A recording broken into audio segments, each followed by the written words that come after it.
My name is Julia Hawthorne, and until the day my father died, I believed loyalty was the strongest currency in our family. We had money, influence, and a last name that opened doors. What I didn't know was that behind closed doors, my family had already decided I was expendable. The funeral was held in a historic church just outside New Haven. The kind of place meant to showcase tradition and respectability. This is Family Feud Files. Subscribe now because family secrets never stay buried. My mother sat perfectly still in the front pew, her grief controlled and elegant. My older brother Daniel looked composed, almost relieved.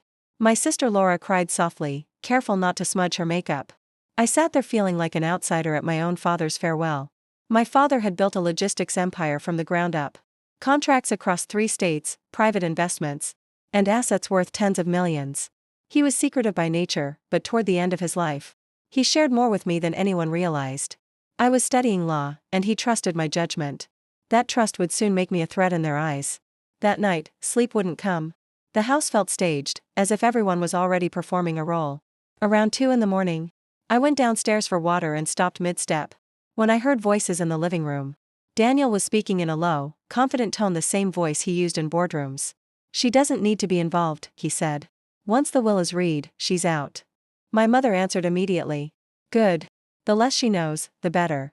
The air left my lungs. They weren't speculating. They were finalizing decisions. I stayed hidden in the shadows, my pulse racing, and quietly activated the voice recorder on my phone. No light. No movement. Just silence and patience.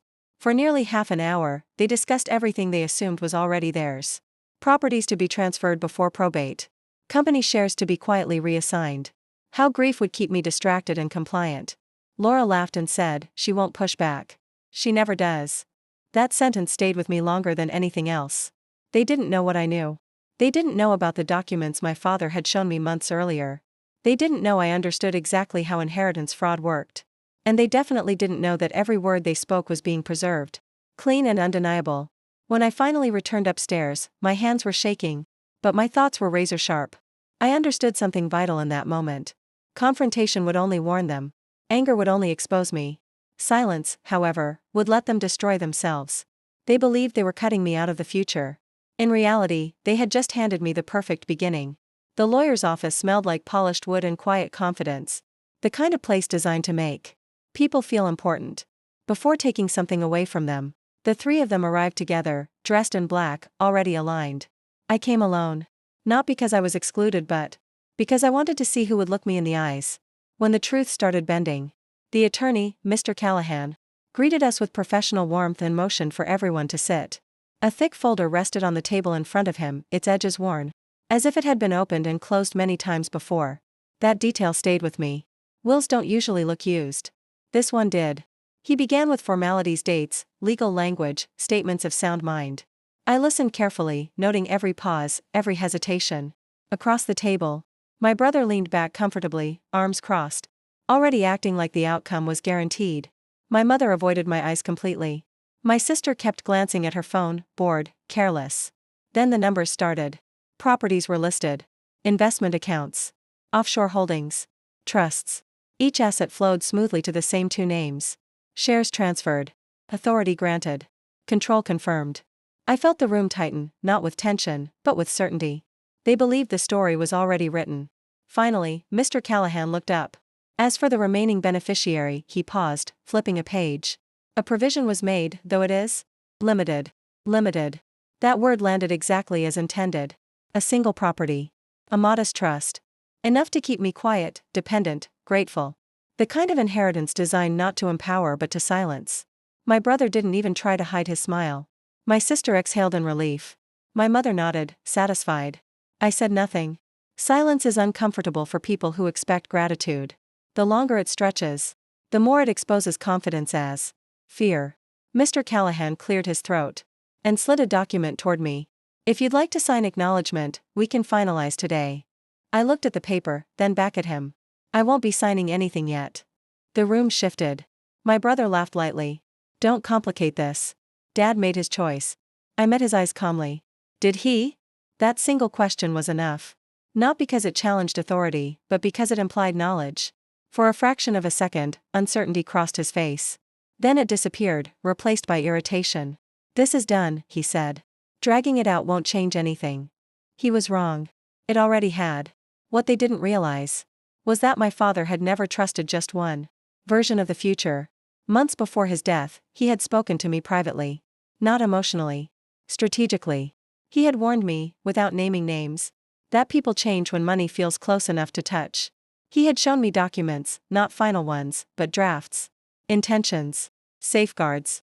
And one sentence he'd said that night echoed now louder than ever. If anything feels rushed after I'm gone, slow everything down. So I did. I thanked the attorney politely, requested copies of all filings, and stood to leave. My brother followed me into the hallway, his voice sharp but controlled. "You're not thinking of contesting this, are you?" I smiled, not defensively, not angrily but thoughtfully. "I'm thinking of understanding it." That answer unsettled him more than any accusation could have. Over the next 2 weeks, the house became a battlefield disguised as peace. Documents moved. Calls were taken behind closed doors. Conversations stopped when I entered rooms. They assumed I was processing grief. In reality, I was mapping patterns. That's when the first crack appeared. A property transfer showed up in public records dated before the will had even been filed. A small detail. Easy to miss. But legally impossible. I checked again. Then again. The timeline didn't align. Someone had moved faster than the law allowed. I didn't confront anyone. I forwarded the record to a private folder. Labeled it simply, Phase 1. Late one night, I replayed the recording from the living room. I didn't listen emotionally anymore. I listened like an investigator. Motive. Language. Confidence. Assumptions. They had spoken freely because they believed they were untouchable. That belief would be their downfall. By the end of the month, I had a quiet understanding of the truth. This wasn't just favoritism or exclusion. It was orchestration. A coordinated effort to control assets before oversight arrived. And if they had done it once, they had done it before. They thought the reading of the will was the end of the story. For me, it was the opening scene of something much larger. Because once you see the fraud, you stop mourning the loss. And start preparing the reckoning. The first real mistake they made was assuming I would stay inside the family's version of events. They thought my silence meant acceptance. In reality, it gave me freedom. While they focused on consolidating what they believed they owned, I stepped quietly outside their circle and started asking questions no one thought to block. It began with a routine review of the company's historical filings, nothing dramatic, nothing confrontational. Just numbers, dates, and signatures. Patterns emerge when you stop looking for drama and start looking for consistency. That's when I noticed an account that appeared briefly 3 years earlier, disappeared, and then resurfaced days after my father's death under a slightly altered name. The routing was domestic, but the holding structure wasn't. That alone was strange. My father hated sloppy structures. If money moved, there was always a reason and always a record. This one felt rushed, improvised, and unfamiliar. It didn't carry his fingerprint. It carried panic. I contacted a forensic accountant recommended by one of my professors. I didn't explain the family dynamics or mention inheritance. I presented it as a hypothetical corporate anomaly.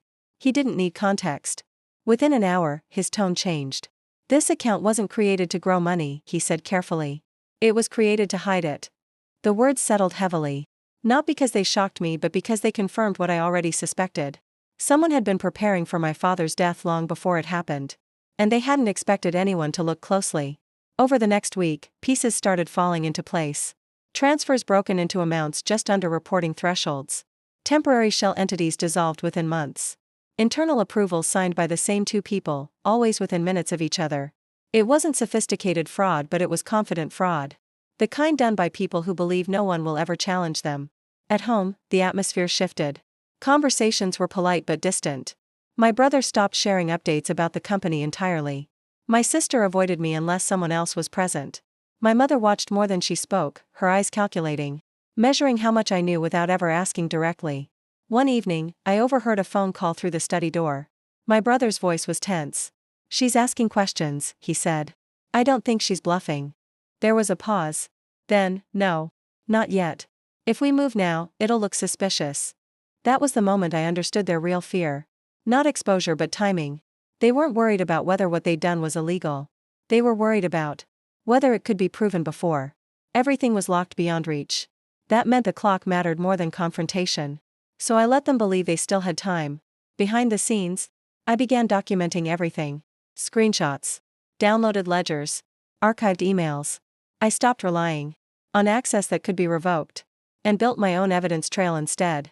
Every discovery was catalogued. Every inconsistency cross-referenced. No accusations. No reactions. Just preparation.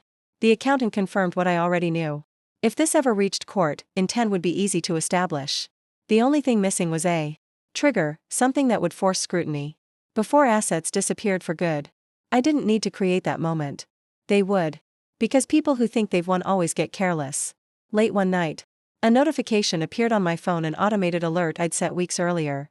Another transfer had gone through. Larger this time. Faster. Desperate. They were accelerating. I closed the app calmly and stared at the ceiling, feeling something unexpected settle in. Not anger. Not fear. Clarity. They believed they were still moving pieces in secret. They didn't realize the board had already been exposed. And once the truth is visible, the only question left is, who controls when the lights turn on?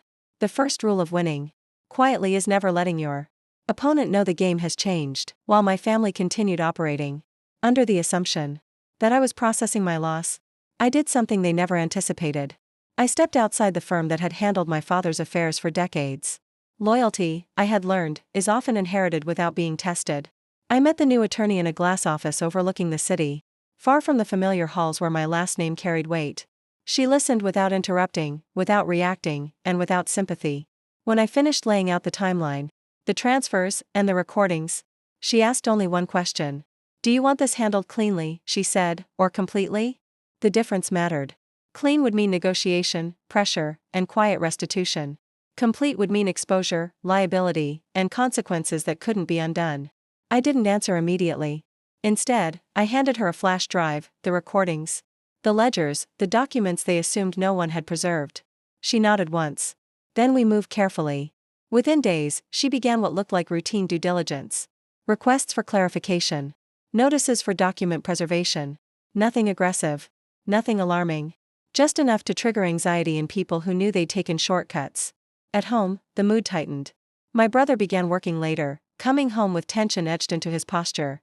My sister stopped pretending everything was fine and started asking indirect questions: what I was doing, who I'd spoken to, whether I planned to travel. My mother watched it all unfold silently, as if waiting to see which side would reveal itself first. Then came the first official letter. It wasn't an accusation. It wasn't a lawsuit. It was a formal request for records related to a specific property transfer, one that predated the will's filing. The kind of letter that looks harmless to outsiders but reads like a warning to anyone who understands risk. They understood. That night, the house erupted in quiet chaos. Doors closed sharply. Voices stayed low but urgent. I passed the study and heard my brother say, "This wasn't supposed to happen yet." My mother replied, her voice controlled but strained, "We told you not to rush." The blame had begun. I stayed out of sight and let them fracture. Pressure doesn't destroy people. It reveals them. And under pressure, unity dissolves into self-preservation. 2 days later, my brother confronted me in the kitchen. Not angrily. Not openly. Carefully. "You hired someone," he said. "Didn't you?" I didn't deny it. I didn't confirm it either. I met his eyes and said, "I hired clarity." That answer unsettled him more than a threat ever could. What he didn't know was that my attorney had already taken the next step. A quiet subpoena. Narrowly targeted. Legally unassailable. Designed not to accuse, but to freeze movement. From that moment on, assets stopped shifting. Accounts paused. Transfers stalled. The machine they'd built to move money silently had been forced into the light, where every action left a footprint. My sister cracked first. She came to my room late one night, eyes red, voice shaking. She didn't confess. She didn't apologize. She asked if there was another way. That's how you know someone understands they're losing. When they stop defending the past and start bargaining with the future. I told her nothing. Because by then, this was no longer about money. It was about control. They had believed they could decide what I deserved. Now they were discovering they couldn't decide anything at all. And the more they struggled to regain control, the more evidence they left behind. Silence is powerful until it becomes suspicious. The more my family tried to pretend nothing was wrong, the more obvious it became that something was unraveling beneath the surface. Meetings were cancelled. Calls went unanswered. The confidence they once carried had been replaced with calculation. The first call came from the company's board. It wasn't an accusation. It was concern. Questions about delayed transfers. Requests for clarification on ownership structure. polite language masking the realization that something was off. The machinery my father had built to run smoothly without him was beginning to stall. And stalls attract scrutiny. My attorney didn't advise me to act. She advised me to wait. "They'll make a mistake," she said. "They always do." She was right. The mistake came in the form of a private meeting, one I wasn't invited to but was very much meant to affect me. My brother contacted the board without legal counsel, confident he could manage the narrative. He framed the delays as administrative. He blamed my hesitation for the slowdown. And then, trying to sound cooperative, he implied I was emotionally unstable. That detail reached me within hours. Defamation is subtle when it comes from family. It hides behind concern. But intent matters, and this time, intent crossed a line. For the first time, my attorney stopped me mid-sentence. "You're done waiting," she said. "We released the recording. Not publicly. Not dramatically. Precisely." A sealed copy was delivered to the board's legal counsel timestamped, authenticated, and accompanied by a summary that outlined motive, coordination, and premeditation. No commentary. No emotion. Just their own voices discussing how to remove me before oversight arrived. Once words are spoken out loud, they can't be reinterpreted. The effect was immediate. The board froze all discretionary authority pending review. An internal investigation was announced before the day ended. Compliance officers entered offices with neutral expressions and locked cabinets behind them.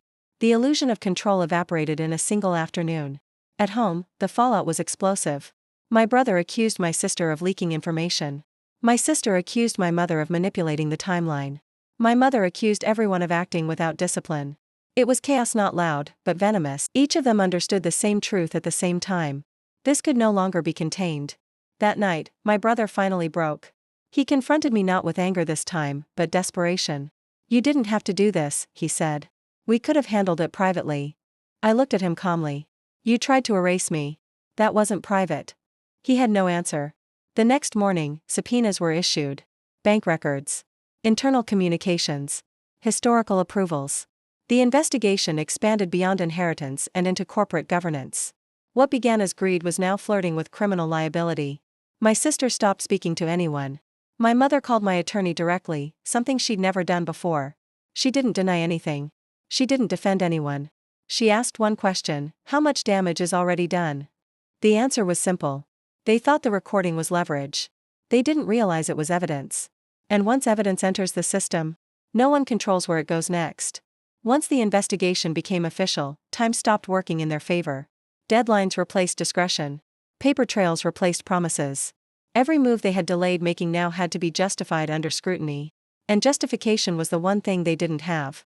Court filings came first. Not a lawsuit yet, but motions to preserve assets, requests for expanded discovery, and notices that signaled intent.